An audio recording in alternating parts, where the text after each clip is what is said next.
আসসালামু আলাইকুম। আজকে আমরা নওগাঁ জেলার ঘোগশির বিলে চলে এসেছি। ভাইরাল একটি বিল হচ্ছে ঘোগশির বিল। এটা আমার বাসার কাছেই। বাড়ির কাছের মানুষ আসলে টের ফেল করে, তাই না? আজকে এই সুন্দর বিলটা আপনাদেরকে ঘুরে দেখাবো। মিনি কক্সবাজার বলেন, রাতারকুল বলেন অথবা হচ্ছে টাঙ্গুয়ার হাওর, সবকিছুর ফিল নেওয়ার জন্য আপনারা চলে আসতে পারেন আমাদের এই ঘোগশির বিলে। এত সুন্দর একটি জায়গা, আজকের ভিডিওটা দেখলে আপনারা বুঝতে পারবেন। আপনার মনটাই ভালো হয়ে যাবে এখানে ঘুরতে গেলে। এত সুন্দর একটি জায়গা, চারিদিকে শুধু গাছ আর পানি।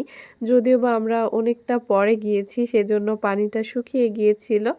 তবে আজকে যাওয়ার পরে কি খেয়েছি আর এখানে বাচ্চাদের জন্য নতুন নতুন কি রাইড এনেছে, এই সব কিছু নিয়েই থাকছে আজকের ভিডিও। সম্পূর্ণ ভিডিওটি দেখলেই বুঝতে পারবেন আজকের এই ঘুগশির বিলটা আপনাদের কাছে কেমন লাগে। কমেন্ট করে জানাবেন। পুরোটা ভিডিও আমি আপনাদেরকে দেখানোর চেষ্টা করব। এই সাথে আমাকেও কেমন লাগছে সেটা কমেন্ট করে জানাবেন। এখানে হচ্ছে দূর থেকে গাছগুলো দেখা যাচ্ছিল। গাছগুলো দেখার পর এত সুন্দর লাগছে, আমি একটু বৈঠা চালানোর চেষ্টা করতেছি, যদিও বা ওখানে বৈঠা চালানো যাচ্ছিল না। আমরা মেশিনের নৌকাতে চড়েছি। তো প্রথমেই আমি যাচ্ছিলাম মাঝির মামার সাথে কথা বলতে। শুরুতেই আপনাদেরকে দেখাই, এটাই শুরু ছিল। নৌকাওয়ালা মামা আমাদেরকে দেখাচ্ছিল যে 50 টাকা জনপ্রতি করে তারা ঘুরে নিয়ে আসবে। তো আমি বিসমিল্লাহ বলে উঠে পড়লাম। একটু ভয়ও লাগতেছিল, তারপরে আসলে ভয়টা কেটে গেছে।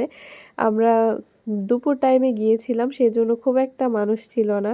মাঝি মামা হচ্ছে নৌকাটা ঘোরাচ্ছিল, এটাই শুরু। যদিও বা এটা অনেক বড় একটা নৌকা ছিল আর মেশিন দ্বারা চালিত। তো জনপ্রতি 50 টাকা বলে আমার কাছে তেমন একটা বেশি মনে হয় নাই। ভালোই ঘুরাইছে আর কি, অনেকটা সময় নিয়েই ঘুরাইছে। ওই যে দূরে একটা ব্রিজ দেখা যাচ্ছে, তাই না? খুব সুন্দর লাগতেছে। এখানে খালি মানে বাগান আর বাগান। এইগুলা যে কি গাছ আমি জানি না, খুব সুন্দর লাগতেছিল গাছগুলো দেখে। আর নৌকাওয়ালা মামা কি করছে জানেন? আমাদেরকে নিয়ে একদম শেষ প্রান্তে চলে গিয়েছিল। মামি তার জন্য হচ্ছে খাবার নিয়ে আসছে, সেটা নেওয়ার জন্য। ওখানে গিয়ে অনেকটা টাইম হচ্ছে তারা বসেছিল নৌকা বন্ধ করে। আমরাও সময়টা ভালো কেটেছে। এখানে আমি একটু পা চুবিয়ে ভিডিও করতেছিলাম। যদিও বা নৌকাটা অনেক বড় ছিল, সেজন্য পানি পাচ্ছিল না আমার পা ছুঁতে। এরপর আপনাদের ভাইয়ের সাথে একটু ভিডিও করে নিলাম, যদিও বা সে ওইভাবে আমার ক্যামেরাতে আসে না। অনেকটা সময় পার হয়ে যাওয়ার পরে আমরা আবার চলে যাচ্ছি, কারণ অনেক সময় ওখানে ছিলাম। মামি ভাত দিয়ে যাচ্ছিল সেই জন্য। যাই হোক, এই পাশের গাছগুলো অনেক সুন্দর। পরে নামার পরে দেখছি আরো কয়েকটা নৌকা চলতেছে। খুবই সুন্দর এই জায়গাটা। আপনারা কিন্তু চাইলে অবশ্যই আসতে পারেন সুন্দর একটা ফিল নেওয়ার জন্য।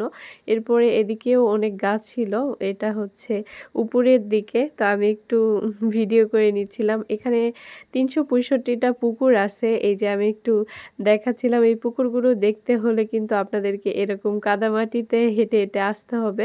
যদিও বা খালি চোখে এতগুলো পুকুর দেখা সম্ভব না। আর এই পুকুরের নামে একটা সুন্দর গল্প আছে। এই গল্পটা কে জানেন? জানলে অবশ্যই কমেন্ট করে জানাবেন যে 365টা পুকুর কেন খোঁড়া হয়েছে। তারপর আমরা একটু ফুচকা খাচ্ছিলাম।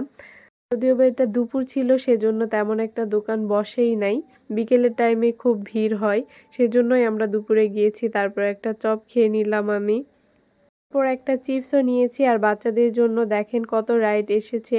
এটা হচ্ছে ট্রেন, আরও নৌকা কি জানি এসেছিল। তবে আপনারা আসলে কিন্তু বাচ্চাদের নিয়ে আসবেন, খুব সুন্দর একটি জায়গা। ঘুরে শেষ করে আমরা আবার চলে যাচ্ছি। আল্লাহ হাফেজ।